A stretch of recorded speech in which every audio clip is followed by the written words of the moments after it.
Hello mga kaon, mayong buntag mga kaon kay Las Gis paron. So,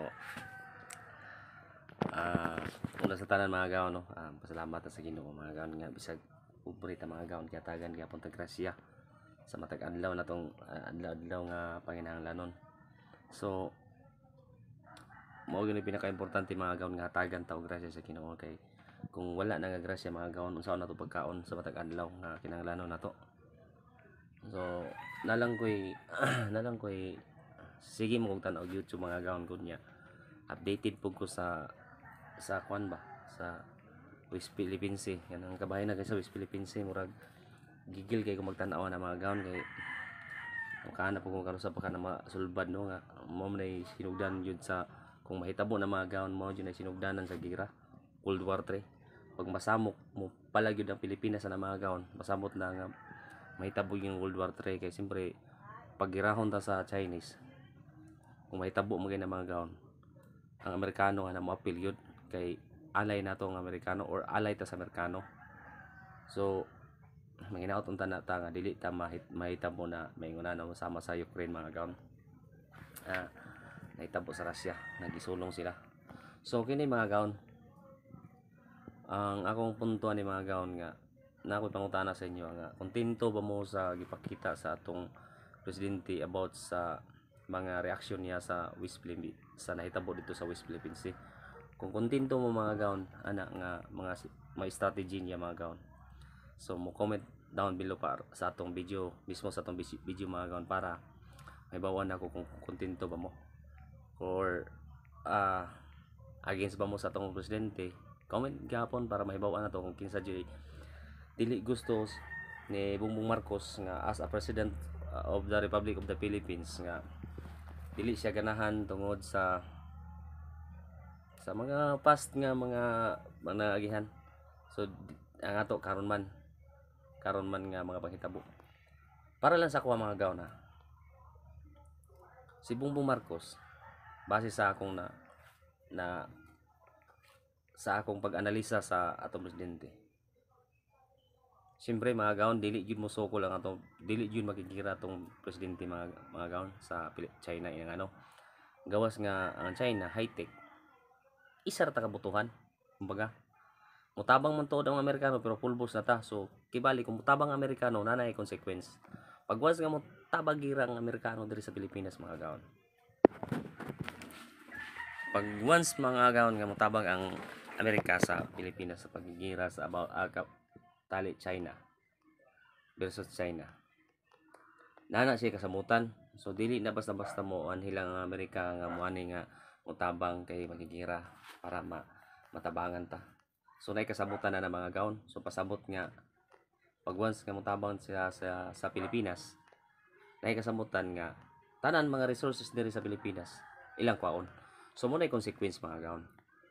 Mo nay rason nga ang Pilipinas dili pwede bright ang mga abogado nga nagunit ni Bongbong Marcos mga gawon nang dili pwede ilang gikuan nga ayaw pag sukol ana kay masamok ta diri di ta gusto nga maingunana ta sama ta sa laing nasod nga permitin magira. So once manggod mga gawon para lang sa ako mga gawon pag once nga masugdan nga gira mga gawon wa jud nay kahumanan nga mga gira ang epektado ana mga gawon ng atong mga anak susunod nga henerasyon. So unsa man pili mo mga gawon nga model ang Pilipinas mingon si Bongbong Marcos nga sige sukli na niyo diha kay para maato na diha kay ato ang magina. So dili ingon ana mga gawon nga ingana ang punto sa atong presidente kay kung once nga mag-ingon ana atong presidente mga gawon iyang gilantaw nga ang Pilipinas bag-o lang nakabangon sa gira niadtong World War 2. So para na sa ako mga gawon okay ang gibuhat sa atong presidente utok ang gigamit ba kay pag once nga magigira jud wala jud tay kaya mga gawon para lang sa kuha mga gawon okay kay ang gibuhat sa atong presidente. Makaana ko nga mas maayo gyud nga naayod na si Bongbong Marcos na himong presidente kay pag wala si Bongbong Marcos mahimong presidente mga gawon klaro kung Duterte gyapon klaro na yun. Di na lang nato isigot mga kaon kay gibaw naman mo kung sa pasabot na ako. Dili man sa ingon nga gitirahan ng abi nimo mga kaon. Unsa may dako ambag diri sa Pilipinas ni Duterte. Kibali makana ako mga kaon nga jablo ang presidente nga pas nga presidente. Kipakita niya nga para sa tanan nga kuyaw siya. Iyang napahunong, iyang napahilom ang Pilipinas tungod sa iyang ideolohiya. Pero wa day ta kay bawas unsay consequence karon ang consequence kay nakasulod ang mga illegalista diri sa Pilipinas.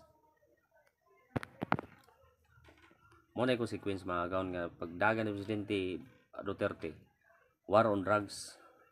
So ang consequence day mga gaon mao na itong ingadto ang sitwasyon kay mabot gyud ang panahon kung sila ang nahimong presidente mahimong komunista ang nasod Pilipinas.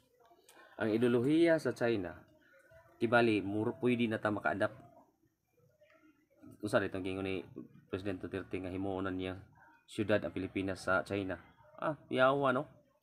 Luoy na kay tagkaagi mga gaon. Ulipo na ta nila. So di na may tabo mga gaon ina ngano. Sa unang panahon mga gaon sa World War II excuse me.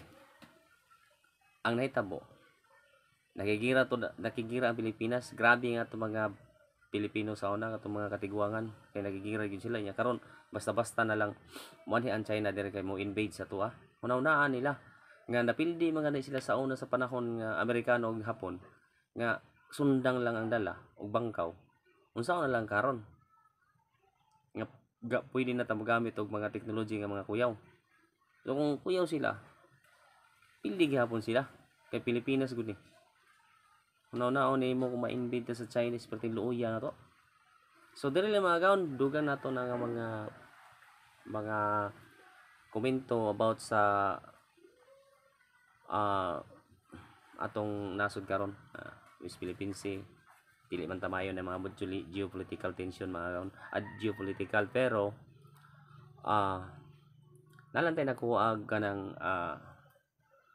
lesson ba kumbaga natin nakuhaan nga mga kuan nga tama ang gibuhat imong Marcos kay pag once nga mo success ta na nga kana nga mga strategy mga gaon pakpakan ta sa tanan mga nasod mga gaon pakpakan ta tungod sa pinaagi sa ingana nga mga strategy believe ang tanan nasod mga gaon pag once nga ma-success ta na nga strategy ni Bongbong Marcos kay di na pwede nga gamitan dai nato mga kuan gamitan nato nag-utak ba utok gamiton ba kay pag once nga mo atake na jud na sila unya di gyud ta musukol ang international ana mga gaon mukamang na padung sa Pilipinas tabangan ng China na mga gaon so mao lang na mga gaon dugang lang na ako ni nga mga impormasyon para sa inyo nga makuhaan po ninyo og mga makuhaan po ninyo mga kuan mga gaon ba nga